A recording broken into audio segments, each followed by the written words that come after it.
David Reed had never seen so many ways to die in one room. The orientation hall of Academy Station Omega-7 stretched before him like a nightmare made real. Creatures from 100 worlds filled the benches, and every single one of them could kill him without breaking a sweat. The insectoid Ravathi clicked and hummed in their corner, their hive minds creating patterns of movement that hurt to watch. The massive Kultor sat in reinforced seats, their armored hides gleaming under the station lights. And then there were the Sherrick. David tried not to stare at them. The wolf-like predators took up an entire section, their razor claws scraping against metal as they moved. Their eyes glowed in the dim light, tracking every motion in the room. These were the creatures that had hunted across 3 star systems before joining the Galactic Coalition. These were apex predators born and bred, and humans had just been invited to train alongside them. David found an empty spot on a bench near the middle of the hall. Around him, species clustered together, staying with their own kind. It made sense. Why would a Kultor sit next to a Ravathi? Why would anyone sit next to a Sherrick? The young predators were unpredictable, everyone knew that. They had killed by accident before during simple training exercises. Someone sat down next to him. David turned slowly, carefully keeping his breathing steady. A Sherrick, smaller than the others, had taken the seat beside him. The creature's fur was dark gray with silver markings along its muzzle. Its ears were pinned back slightly, and its claws retracted as much as they could be. Young, David realized. Maybe the equivalent of a teenager in Sherrick years. The other Sherrick across the room were watching. Some made low growling sounds. The young one beside David seemed to shrink a little, but it did not move away. David did what felt natural. He nodded once, a simple greeting, then turned his attention back to the front of the hall. He did not flinch. He did not move away. He just sat there like it was the most normal thing in the world to have an apex predator sitting inches away. The young Sherrick made a small sound, almost like surprise. At the front of the hall, the door sealed with a heavy thunk that echoed through the space. Instructor Call stepped onto the platform, his scaled skin reflecting the overhead lights. He was from one of the neutral species, one of the few races that had no stake in the various conflicts that plagued the galaxy. His face bore scars from decades of combat, and his eyes missed nothing. Those eyes swept across the room and stopped on David and the young Sherrick. For just a moment, Instructor Call's expression changed. His mouth curved into something that might have been a smile, or might have been a predator recognizing prey. "Welcome to Academy Station Omega-7, Call said, his voice amplified through the hall. "You are here because your species have proven themselves in combat. You are here because you represent the best your worlds have to offer. You are here to learn how to fight together." A ripple of movement went through the assembled students. Fighting together meant something different to each species. For the Ravathi, it meant perfect hive coordination. For the Kultor, it meant unstoppable strength in formation. For the Sherrick, it meant pack hunting. For humans, David thought, it meant something else entirely. "Your first exercise begins now," Kale continued. "You will be placed in teams of 2. You will face a 72-hour survival scenario in a hostile environment simulation. You will have limited supplies. You will face aggressive fauna. You will succeed or fail based on your ability to work with your partner." Another ripple, this time of unease. 72 hours was a long time to trust someone from another species. "Current seating arrangements will determine your partnerships," Kal said. The room erupted. Ravathi buzzed in agitation. Kultor bellowed protests. The Sherrick across the room stood, growling their disapproval. A Sherrick paired with anyone outside their species was unusual. A Sherrick paired with a human was unthinkable. David felt the young Sherrick beside him tense. The creature's claws extended slightly, scraping against the bench. It was preparing for rejection, David realized. It expected him to protest, to demand a different partner. Instead, David turned to face the Sherrick fully. He met those glowing eyes and spoke quietly, just loud enough to be heard over the chaos. "I am David Reed. What do they call you?" The Sherrick stared at him, confusion clear in its posture. "Riven," it said finally, the name coming out as a rumbling growl. "They call me Riven." "Nice to meet you, Riven," David said. He held out his hand, the human gesture of greeting. Riven looked at the hand like it might be a weapon. Slowly, carefully, it extended one clawed hand and touched David's palm. The claws did not pierce skin. The grip was gentle, controlled. "You do not fear me," Riven said. It was not quite a question. "Should I?" David asked. "Yes," Riven said simply. My kind are dangerous. I am dangerous. So am I, David said. Every species in this room is dangerous. That is why we are here. At the front of the hall, Instructor Carl watched the exchange. His smile grew wider. He raised one hand and the room fell silent. The simulation begins in 1 hour. You will be transported to the drop zone with your partner and basic supplies. There are no do-overs. There are no second chances. Survive together or fail together. He paused, his eyes finding David and Riven again. Some of you think this pairing is a mistake. Some of you think certain species should not mix. You are about to learn why you are wrong. The doors at the back of the hall opened. Students began filing out, heading to the preparation areas. David stood and Riven stood with him. Around them, other students gave them a wide berth. The other Sherrick watched Riven with something that looked like disappointment or disgust. The humans in the group shot David confused glances. David ignored all of it. He looked at Riven and jerked his head toward the door. Come on, partner. We have a simulation to survive. Riven's ears perked forward, surprise evident in every line of its body. Then slowly it followed David toward the preparation area. Behind them, Instructor Carl watched with satisfaction. He had sealed the room and made the assignments knowing exactly what would happen. Now he would see if the rumors about humans were true. He would see if they really could pack bond with anything, even apex predators. And if they could, everything the galaxy knew about cooperation was about to change. The simulation dropped them into hell. One moment David and Riven were standing in the transport bay, and the next they were falling through thick canopy into a jungle that smelled of rot and violence. David hit the ground hard, rolling to absorb the impact. Riven landed beside him on all fours, claws digging into the soft earth. The supplies landed a second later, a small pack that contained basic rations, water purification tablets, and a single emergency beacon. That beacon was their way out when the 72 hours ended, if they were still alive to use it. Riven rose to its full height, nostrils flaring as it scented the air. Predators, it said, the word coming out as a low growl. Large ones, close. David pulled the pack onto his shoulders and scanned their surroundings. The jungle was dense, with visibility limited to maybe 20 feet in any direction. The sounds around them were constant, buzzing, clicking, rustling. Things lived here, things that would see them as either threat or food. We need high ground, David said. Somewhere we can see them coming. Riven looked at him, head tilted. You do not want to hunt them first? No, David said. We want to survive, not prove how tough we are. This seemed to confuse Riven. Among Sherrick, proving toughness was the same as survival. The weak died. The strong lived. That was the natural order. They moved through the jungle with Riven taking point. The young Sherrick's senses were sharper than anything human technology could replicate. It could hear heartbeats from 50 yards away, could smell blood on the wind, could sense vibrations in the ground that warned of approaching danger. David watched and learned. He noted which plants Riven avoided, which directions made its ears flatten, which scents made it bare its teeth. Humans might not have enhanced senses, but they had pattern recognition. They had the ability to learn. 3 hours into the simulation, they found a rocky outcropping with a shallow cave. It was defensible with good sightlines. David immediately set to work gathering materials for a fire. Riven watched him with growing confusion. Fire will attract predators, it said. Fire will keep some predators away, David countered. And we need to purify water. Can you drink from the streams here without getting sick? Riven considered this. No, it admitted. The water here smells wrong. Then we need fire, David said. He pulled out the rations and split them evenly, offering half to Riven. The Sherrick stared at the offered food like it was a trick.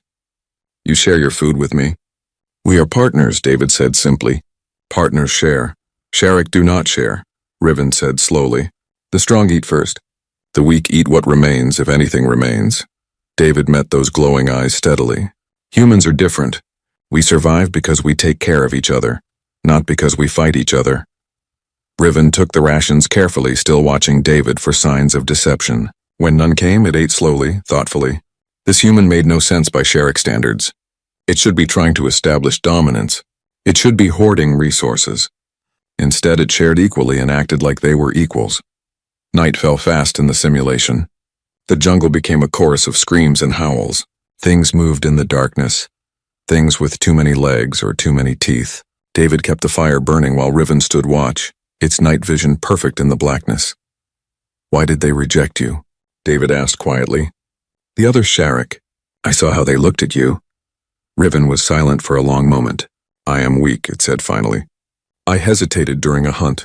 I let prey escape because it was injured and suffering. My pack saw this as failure. They sent me here to either become strong or die trying. David poked at the fire, sending sparks into the night air. That does not sound weak to me.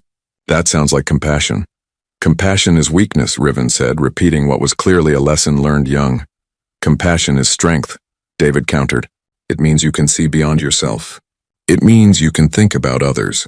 That is not weakness, Riven. That is evolution. Before Riven could respond, something large moved in the darkness beyond the firelight. David saw eyes reflecting the flames, multiple sets of them circling their position. Riven saw them too and moved to put itself between David and the approaching threat. The creatures attacked without warning. They were reptilian, low to the ground with jaws that could bite through bone. There were 4 of them, working in coordinated strikes. One went for David while the others focused on Riven. David rolled away from snapping jaws, grabbing a burning branch from the fire and thrusting it at the creature's face. The thing recoiled, hissing, and David scrambled backward. But the creature was faster, closing the distance in a heartbeat. Riven hit it like a meteor. The young Sharek slammed into the reptile with all its weight, claws raking across scaled hide. The creature screamed and tried to shake Riven off, but the Sharek held on with savage determination. The other 3 reptiles turned to help their packmate, leaving David momentarily forgotten. David did not waste the opportunity. He grabbed a sharp rock and threw it at the nearest creature, hitting it in the eye. The thing shrieked and turned on him, but David was already moving, leading it away from Riven. The fight was brutal and fast. Riven killed one reptile outright, its claws finding the soft tissue beneath the creature's jaw. David managed to drive another back with fire and stones, keeping it at bay until Riven could finish the other 2. When the last reptile fled into the darkness, both of them were breathing hard. Riven was bleeding from a gash across its shoulder. David saw it immediately and moved without thinking, pulling out the small medical kit from their supplies. Hold still, he said, approaching carefully. Riven tensed, instinct screaming at it to reject help, to hide weakness. I am fine, it growled. You are bleeding, David said. Let me help. Sharek do not help the wounded, Riven said. The wounded slow the pack. They are left behind. David stopped, meeting Riven's eyes. I am not Sharek, and you are not slowing me down. You just saved my life. Let me return the favor. Slowly, Riven sat down and extended its injured shoulder. David worked carefully, cleaning the wound and applying the coagulant gel from the medical kit. His hands were steady, gentle. He treated Riven like it mattered, like its pain mattered. Why? Riven asked quietly. Why do you care if I am hurt? David finished bandaging the wound and sat back. Because you are my partner. Because humans do not leave people behind no matter what. We survive together or not at all. Riven stared at him, something shifting in its expression. Your species is strange. Maybe, David said, a small smile crossing his face. But we are still here, are we not? Humans are not the fastest or the strongest. We cannot see in the dark or track by scent. But we survive because we refuse to give up on each other. They sat in silence for a while, listening to the jungle settle around them. The fire crackled. The stars wheeled overhead, unfamiliar constellations in a simulated sky. I think I understand now, Riven said finally, why Instructor Kale paired us. He wanted to see if it was true. If what was true? David asked. That humans can make a pact with anyone, Riven said, even apex predators. David looked at the young Sharek, at the way it sat protectively between him and the darkness, at the wound it had taken defending him. Not a pack, he said gently. A friend. Riven's ears perked forward. The concept of friendship was alien to Sharek culture, but something in David's tone made it sound less like weakness and more like possibility. The remaining hours of the simulation passed in careful cooperation. They survived because they watched each other's backs. They survived because they shared resources and skills. They survived because one was willing to learn and the other was willing to teach. When the 72 hours ended and the extraction signal sounded, Instructor Call reviewed the footage. He watched a human treat a Sharek's wounds. He watched a Sharek defend a human without hesitation. He watched 2 beings from completely different worlds become something new. And he smiled because the rumors were true after all. 6 weeks into training, everything changed. David and Riven had become a fixture at the academy, an oddity that other students had slowly grown used to. They moved through the corridors together, studied together, ate together. The Sharrock, who had once been rejected by his own kind, now walked with confidence beside a human who treated him like family.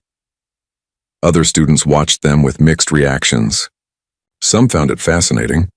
Others found it disturbing. The Ravathi hive minds calculated the odds of such a partnership lasting and found them statistically improbable. The Kultor simply did not understand what they were seeing, but it was working. Their test scores were among the highest in the class. Their combat simulations showed a level of coordination that surprised even Instructor Call. They covered each other's weaknesses and amplified each other's strengths. David's strategic thinking combined with Riven's physical prowess made them formidable. Not everyone was happy about it. Bront was a Kultor, massive even by his species standards. His armored hide was scarred from a dozen battles, and he carried himself with the arrogance of someone who had never truly been challenged. He watched David and Riven with growing resentment, seeing their success as an insult to the natural order. Kultor were strong. Humans were weak. That was how things should be. The combat exercise was supposed to be routine.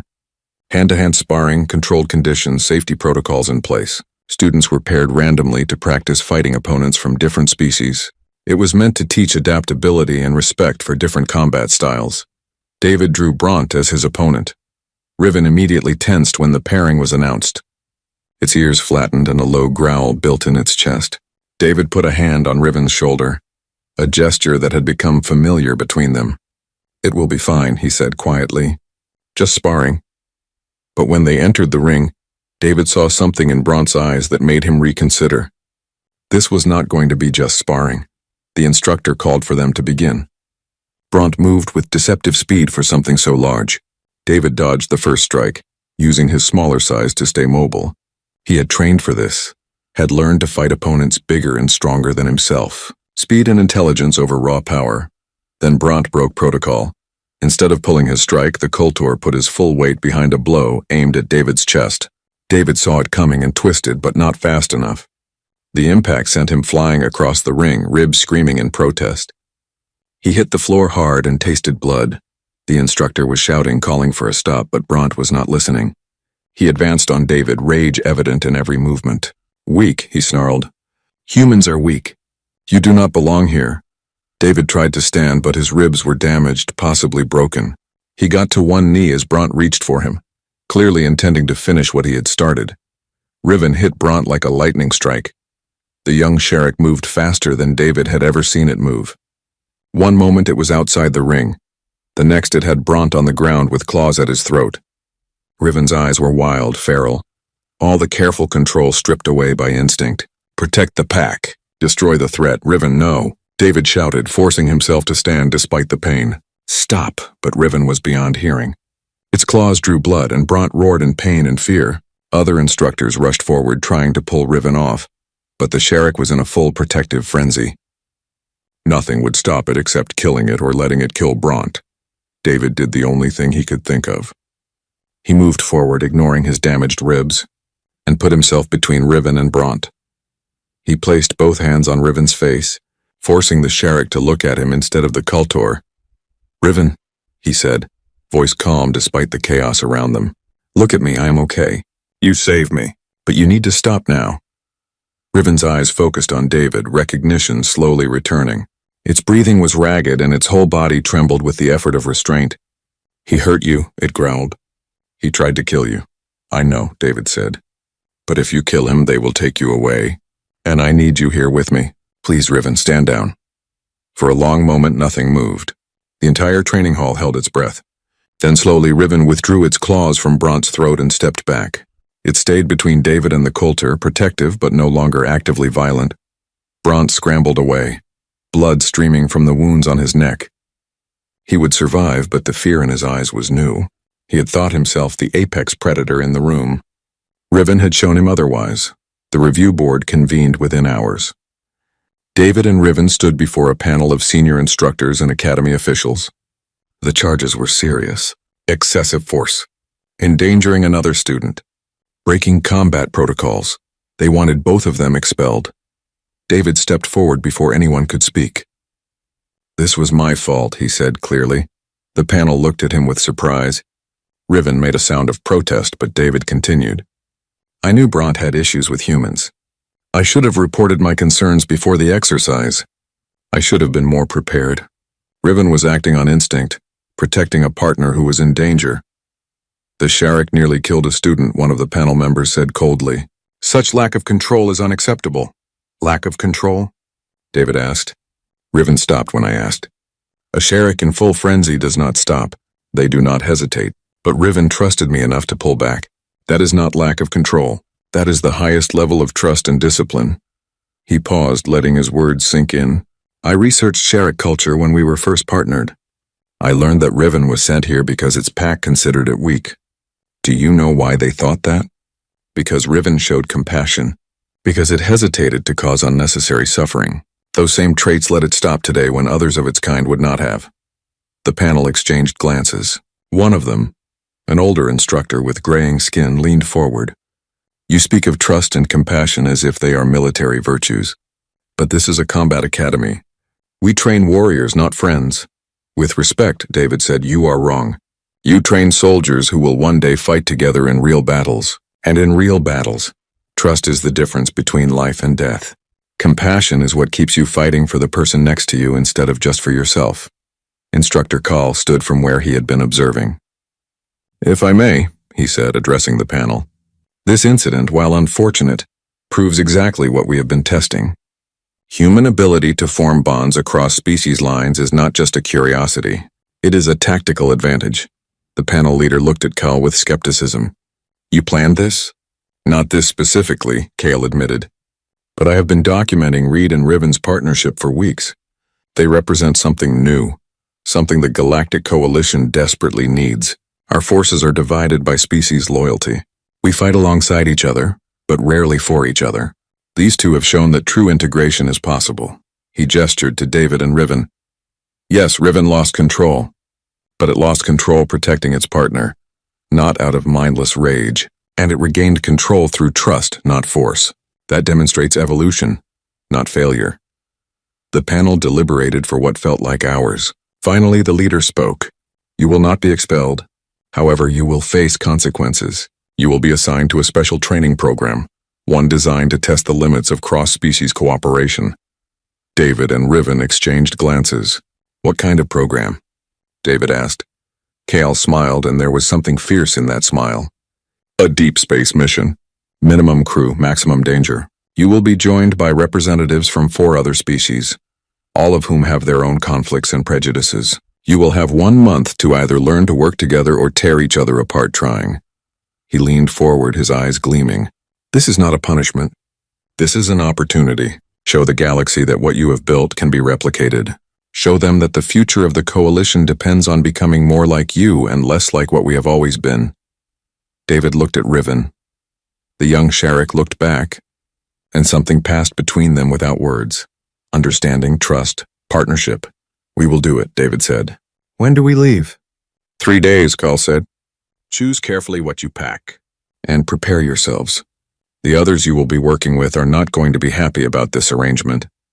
As they left the hearing room, Riven spoke quietly. "You took responsibility for me. You could have let them blame me alone." "Partners do not abandon each other," David said simply. "You protected me in that ring. I protected you in that hearing. That is what it means to be a pack." Riven's ears perked forward. "A pack," it repeated, the word carrying new weight. "Yes, that is what we are." 3 days later, they boarded a ship bound for deep space with 5 strangers who would either become their crew or their executioners. Instructor Call watched them go with satisfaction. The real test was about to begin. The ship Horizon's Edge was not built for comfort. David stood in the cramped common area, taking stock of the crew he would be living with for the next month. 6 beings from 6 different worlds crammed into a vessel barely large enough for 3. The air recyclers hummed with strain, trying to balance atmospheric preferences that ranged from oxygen-rich to methane-tolerant. Riven stood close beside him, a familiar presence in this sea of hostility. Nella was Ravathi, her insectoid body a constant source of clicking and humming as her hive mind struggled with being isolated from the greater collective. She had been separated from her sisters for this mission, a torture for a species that thought in plural. Her multifaceted eyes tracked everything with paranoid intensity. Taurus was the Coulter representative, even larger than Bront, but with scars that spoke of actual combat rather than training exercises. He took up nearly a quarter of the available space and made no effort to accommodate anyone else.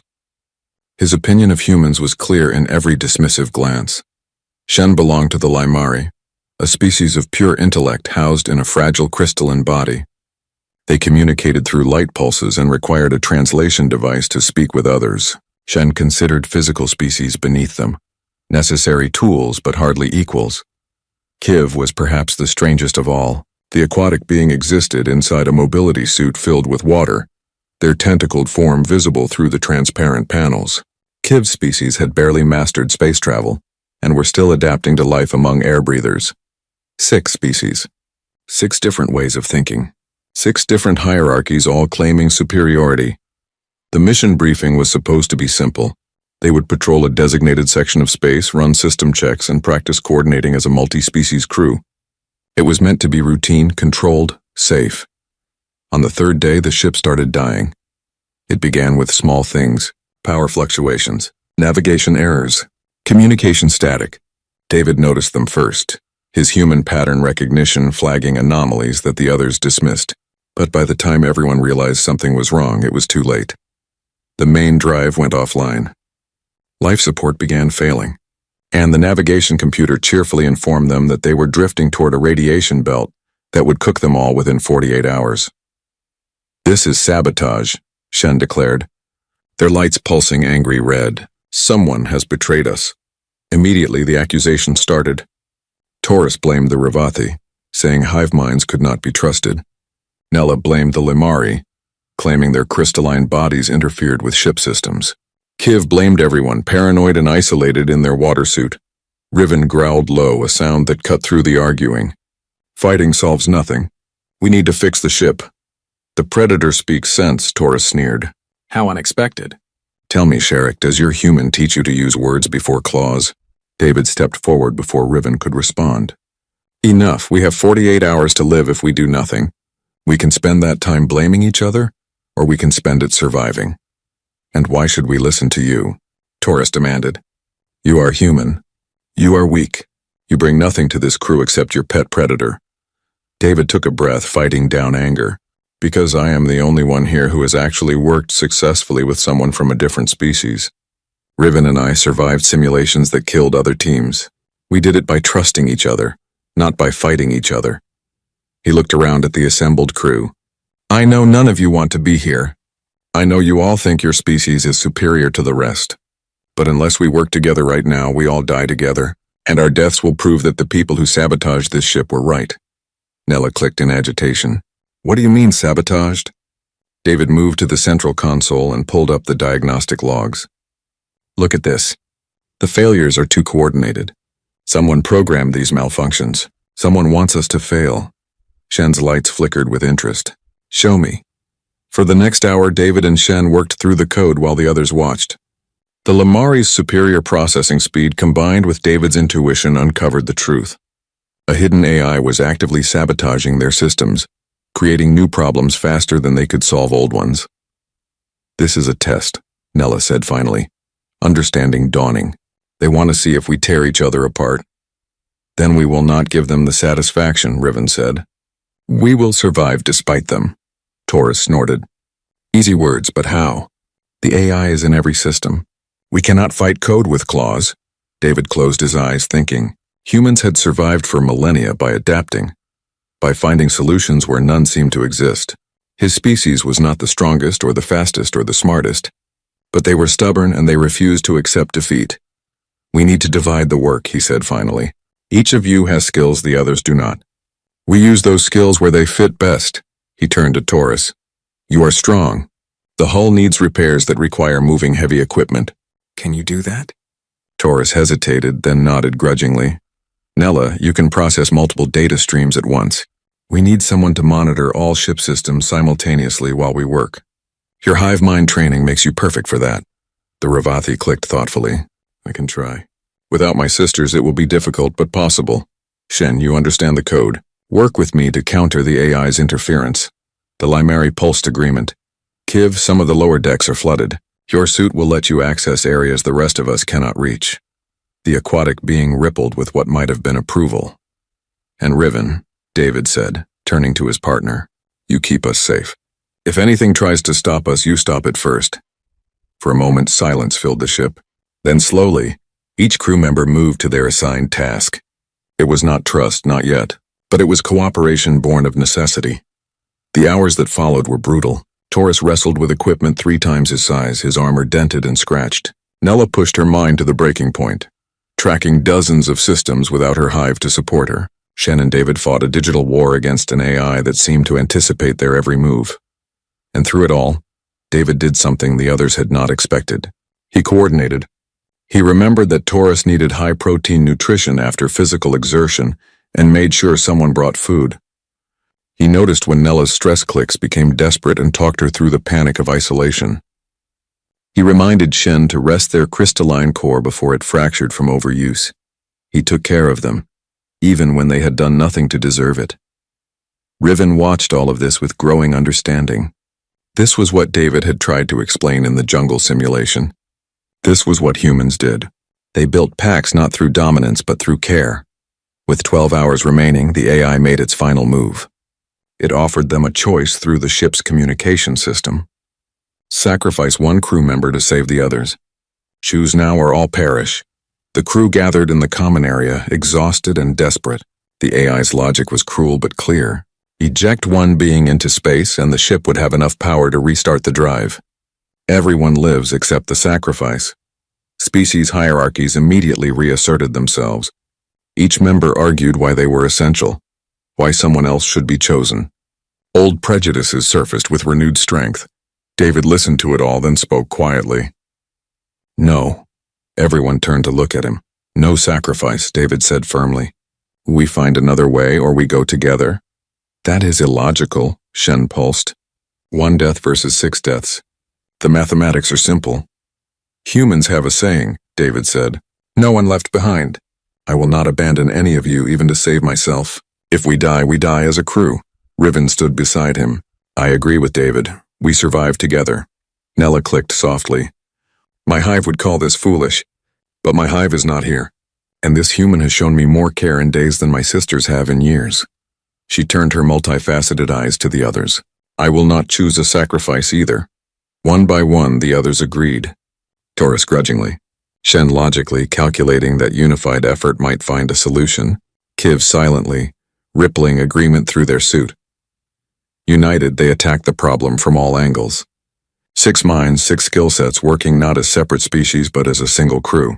The AI had been programmed to divide them, to exploit their differences.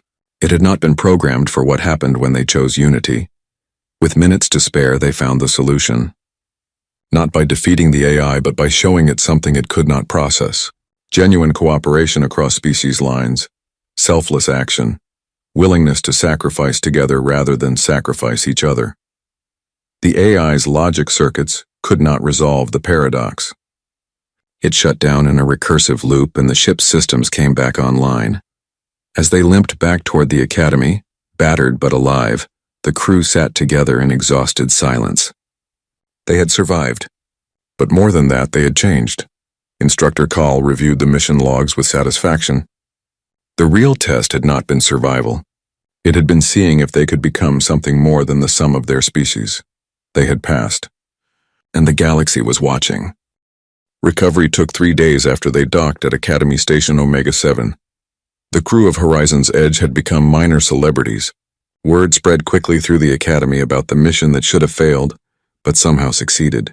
Students whispered about the impossible team, the 6 species that had survived what was designed to tear them apart. David spent most of the recovery time checking on his crew. That was how he thought of them now, not as strangers thrown together by circumstance, but as his crew, his responsibility. Nella was struggling with reintegration into her hive. Her sisters sensed the change in her, the individual thinking she had developed while isolated. They were trying to smooth it away to make her collective again, David found her in the Ravathi quarters, clicking softly to herself in distress. "They want to erase what I learned," she said when she saw him. "They say individual thought is damage that must be repaired." David sat carefully, keeping his movements slow and non-threatening. "What do you want?" The question seemed to surprise her. Wants were individual concepts. The hive had needs, not wants. "I do not know," she admitted. "But I know I do not wish to forget. On the ship, when you brought me food during the crisis, you said my name. Not Ravathi or Hive Drone. My name. No one has done that before." "You matter, Nella," David said simply, "not as part of a collective. As yourself." Taurus was easier to find, but harder to talk to. The massive Coulter was in the training yard, beating a practice dummy into scrap metal. David watched for a while before speaking. "You saved us all," he said. "That hull repair you did while the ship was failing. No one else could have done that." Taurus stopped mid-swing. "I did my part. Nothing more." "You did more than your part," David said. "And you know it. When Kiev got trapped in that flooded section, you were the one who broke through the sealed door. You did not have to do that. You could have let them die." "I should have," Taurus admitted, not looking at David. "By Kultor logic, the weak should not survive. But you said we survived together, and I found myself believing you." He turned finally, his scarred face unreadable. "My people would say you have made me soft. Made me weak." "Your people would be wrong," David said. "Caring about others does not make you weak. It makes you part of something bigger than yourself." The days passed, and the crew found themselves drawn together despite having no official reason to gather. They met in the observation deck, watching the stars and talking about things that had nothing to do with species or hierarchy. They were becoming something new, something that had no name in any of their languages. Then Instructor Call summoned them. "I have good news and bad news," he said when they assembled. "The good news is that your mission was successful beyond all expectations. You have proven that cross-species crews can function at the highest level." He paused, his expression grave. "The bad news is that you are being deployed immediately on a real mission." The room went silent. Nella clicked nervously. Shen's lights dimmed to worried blue. "There is a situation developing at the edge of Coalition space," Kyle continued. "A faction calling themselves the Purity Front has seized a mining station. They oppose integration, believing species should remain separate and pure. They have hostages," Riven growled softly. "Why send us? We are students, not soldiers." "Because you are the perfect counter to their ideology," Call said. "They claim that mixed species cooperation is impossible, that each race should stay with its own kind. You six prove them wrong just by existing together. Command wants to send that message." David felt a cold weight settle in his stomach. "They want to use us as symbols. They want to use you as soldiers," Kyle corrected. "But yes, there is a symbolic element.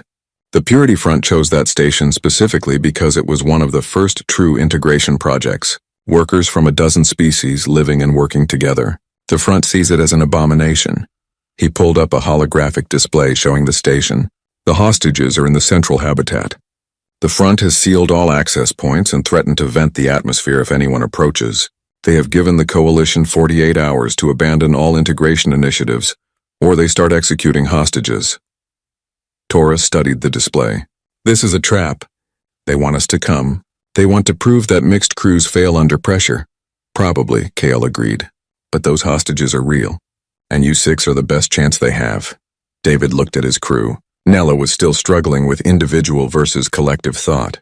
Taurus was questioning everything his culture taught him about strength. Shen was learning to value beings that were not purely intellectual. Kiv was adapting to working with air breathers. Riven was discovering what it meant to be part of a pack. They were all works in progress, learning to be something their species had never been before. "We will do it," David said, "but we do it our way. No grand gestures, no symbols. We go in, we get the hostages out, we come home." Kal smiled slightly. "That is what I hoped you would say. You deploy in 6 hours. Use that time wisely." The crew gathered in the common area of their temporary quarters. For a long moment, no one spoke. Then Riven broke the silence. "I am afraid," the young Sherrick admitted. "Sherrick, do not speak of fear. We are taught to suppress it, to show only strength. But I am afraid of failing you all." Nella clicked in surprise. "You speak of fear as if it is weakness. But acknowledging fear is brave. The Lamari have a saying," Shen pulsed. Fear without action is cowardice. Fear with action is courage. You will act despite fear. That is the definition of courage. Taurus shifted his massive bulk. When I fought in my first real battle, I was terrified. I thought the fear would break me. Instead, it kept me sharp. It kept me alive. Kiv rippled in their suit, and the translator struggled with the aquatic being's words. My people say the ocean teaches patience. But patience without courage is just hiding. We dive into deep water afraid and we surface stronger. David listened to them all and felt something tight in his chest loosen. Humans have survived everything the universe threw at us not because we were fearless, but because we were afraid and kept going anyway. And we did it together, taking care of each other even when it would have been easier to only care for ourselves. He looked at each of them in turn. You are my crew. More than that, you are my pack. Whatever happens tomorrow, we face it together. Together. Riven repeated, the word a promise. The next morning, they boarded a fast assault craft and headed toward the captured station. The plan was simple in theory. Infiltrate through a maintenance airlock, move through the station's service corridors, reach the hostages, and extract them before the Purity Front could react. In practice, nothing was simple. The station was a maze of corridors and compartments, designed for multiple species with different environmental needs. What was a main passage for one species was a narrow crawl space for another. The Purity Front had sealed the obvious routes and was monitoring the main passages. David coordinated the team, using each member's abilities in ways they had never considered before. Nella's multitasking let her monitor 6 different routes simultaneously, while the others moved. Shen calculated optimal paths based on patrol patterns and sensor coverage. Kiv accessed flooded sections that the front thought were impassable. Taurus carried equipment through areas too heavy-laden for others.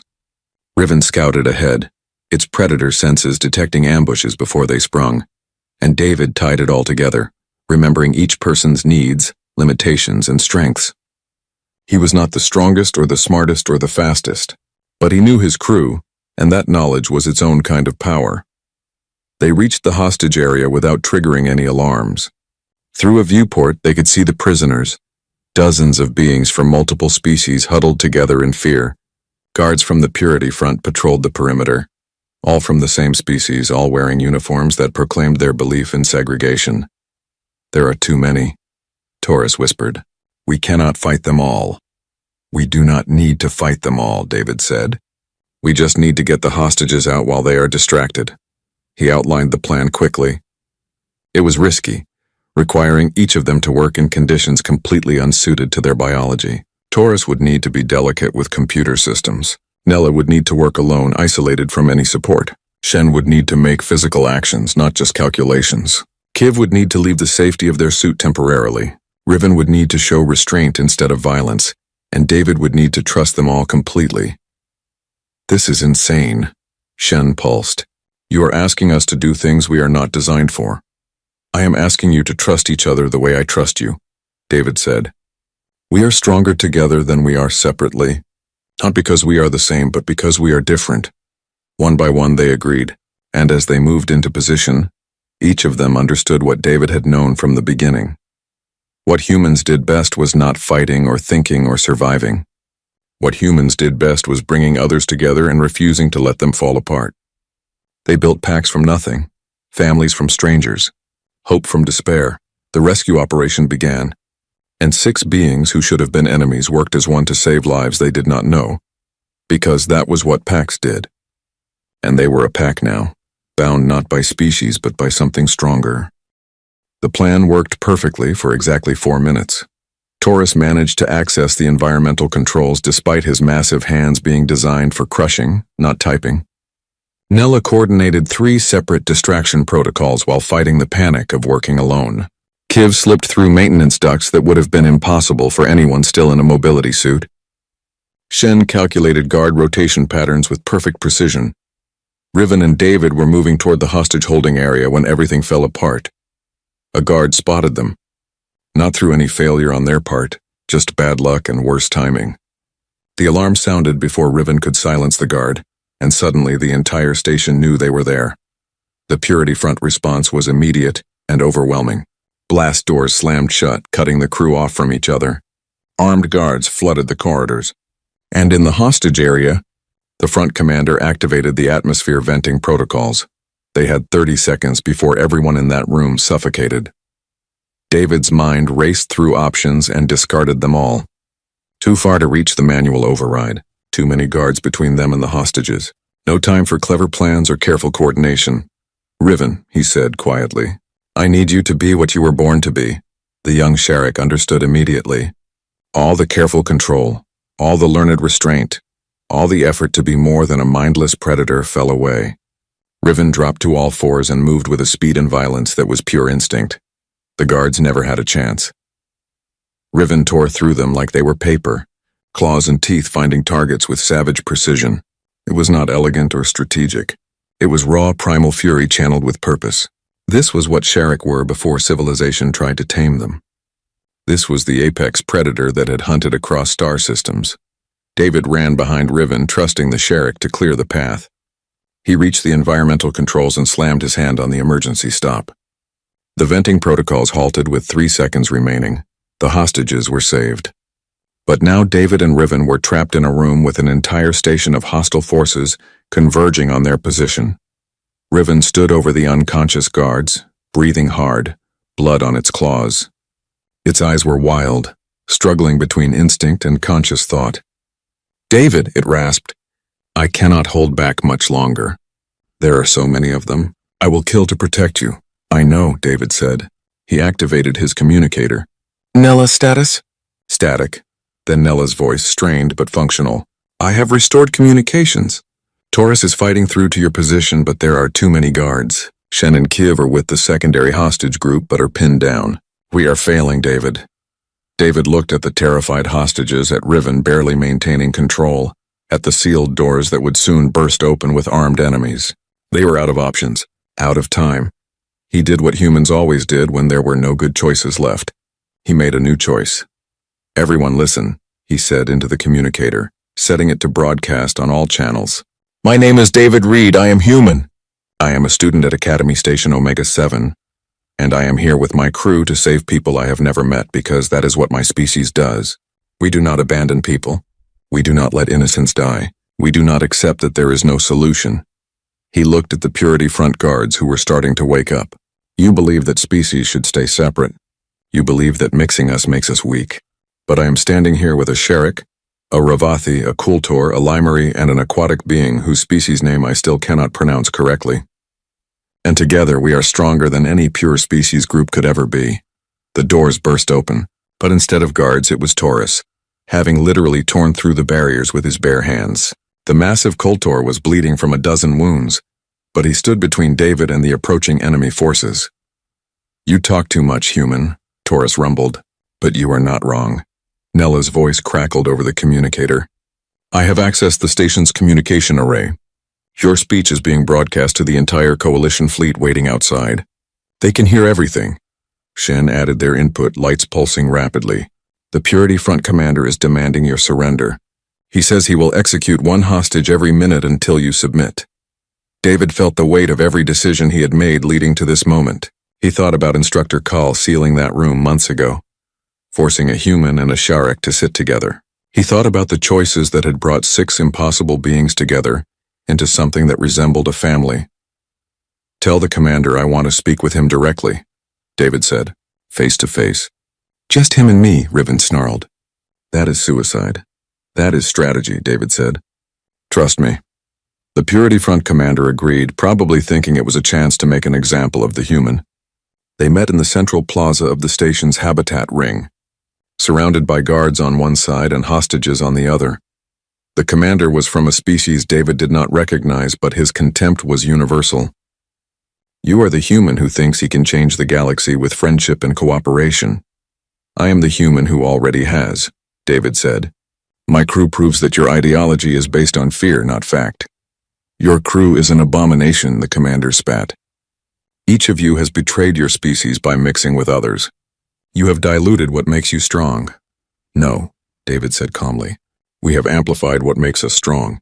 Taurus is stronger because he fights for others, not just himself. Nella thinks clearer because she learned to think as an individual. Riven is braver because it chose compassion over violence. Shen is wiser because they learned to value more than just intellect. Kiv is more adaptable because they worked with air breathers, and I am better because they all taught me their strengths. He stepped closer to the commander, deliberately putting himself at risk. You are afraid. Afraid that if species mix, you will lose your identity. But identity is not about staying separate. It is about knowing who you are while standing beside people who are different. The commander raised his weapon. Pretty words. But words do not stop plasma bolts. Riven tensed, ready to leap between David and the weapon. But David raised a hand, stopping the Sherrick with a gesture. You are right, David said. Words alone mean nothing. But actions do. And my crew has already proven through action what you deny through fear. He turned to address everyone in the plaza, knowing his words were being broadcast to the fleet. The Purity Front believes that species should fear each other, should stay isolated, should trust only their own kind. But fear is not strength. Isolation is not power, and trust only in your own kind means you face the universe alone. He gestured to his crew, assembled now despite the odds. We face the universe together, and that makes all the difference. The commander fired, but Riven was faster. The young Sherrick moved with impossible speed, taking the blast meant for David. Riven hit the ground hard, the shot having burned through armor and fur. For one terrible moment, time stopped. Then David was beside Riven, hands already working to stabilize the wound. Nella rushed forward with medical supplies. Taurus placed himself between them and the commander's weapon. Shen calculated the injury severity and began directing treatment. Kiv's tentacles extended from their suit, helping to seal the wound. They worked together with desperate efficiency, ignoring the guards, ignoring the weapons pointed at them, ignoring everything except saving their packmate. The commander watched in disbelief. You would risk your lives for a predator? For a being not even your species? David looked up, tears streaming down his face but hands steady as he worked. I would risk my life for my friend. That is what you will never understand. Species does not matter. DNA does not matter. What matters is that when Riven was rejected by its own kind, I chose to sit beside it anyway. And that choice changed both of us. The Coalition Fleet Commander's voice suddenly boomed through every speaker on the station. This is Fleet Commander Harris. Stand down immediately or be fired upon. You have 10 seconds to surrender. The Purity Front guards looked at their commander, uncertainty clear in their postures. Their ideology said they should fight to the death. But watching this mismatched crew desperately trying to save one of their own made that ideology seem hollow. One by one, they lowered their weapons. The commander stood alone, his cause crumbling around him.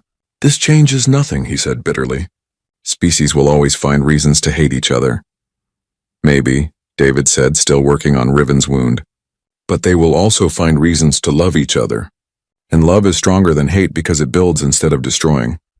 Riven stirred, eyes opening. Did we win? The Sherrick rasped. We survived, David said, relief flooding through him. That is enough. The Coalition forces secured the station within the hour. The hostages were freed. The Purity Front members were taken into custody, and 6 students from different worlds sat together in a medical bay, exhausted and wounded but alive. Instructor Call arrived as they were being treated. He looked at them for a long moment, then smiled with genuine pride. The entire galaxy watched what happened here today. Fleet Command is already implementing new protocols for cross-species tactical units. They are calling them integration teams. He paused. You will be offered positions as instructors, teaching other species how to work together the way you have. This crew will become the model for the future of the Coalition military. Nella clicked softly. We are just students. We barely know what we are doing. That is exactly why you are qualified, Call said. You learned by doing, by trusting, by caring about each other despite every reason not to. That cannot be taught from a manual. It has to be experienced. Months later, David and Riven stood together watching a new class of mixed species teams begin their training. The students looked nervous, uncertain, divided by species and culture, just like they had been in the beginning. Riven watched a young Koltor sit hesitantly next to a Limari. Do you think they will succeed? Some will, David said. Some will fail. But the ones who succeed will change the galaxy. He looked at his friend, his partner, his packmate. You know what the other Sherrick call you now? What? The predator who chose his pack. It is a title of honor among your people. Young Sherrick are starting to question the old ways because of you. Riven's ears perked forward. Because I sat beside a human who did not fear me. Because Instructor Call sealed that room and gave us no choice but to prove the galaxy wrong. David said. He knew exactly what would happen. He gave a lonely predator and a stubborn human a chance to show that cooperation is not weakness. He smiled, and we did. Below them, the new students were beginning their first exercise, species mixing that would have been unthinkable a year ago, partnerships forming across lines that had once seemed absolute. The future of the galaxy was being written in that training hall, and it was being written by those willing to sit beside someone different and call them friend. Riven looked at David, and in that look was everything they had built together. Trust, loyalty, family. Pack, Riven said simply. Pack, David agreed. And together, they watched a new generation learn what they had proven, that the strongest bonds are not formed between those who are the same, but between those who choose to stand together despite every difference. That was what humans did best. And now, with their help, it was what the entire galaxy was learning to do.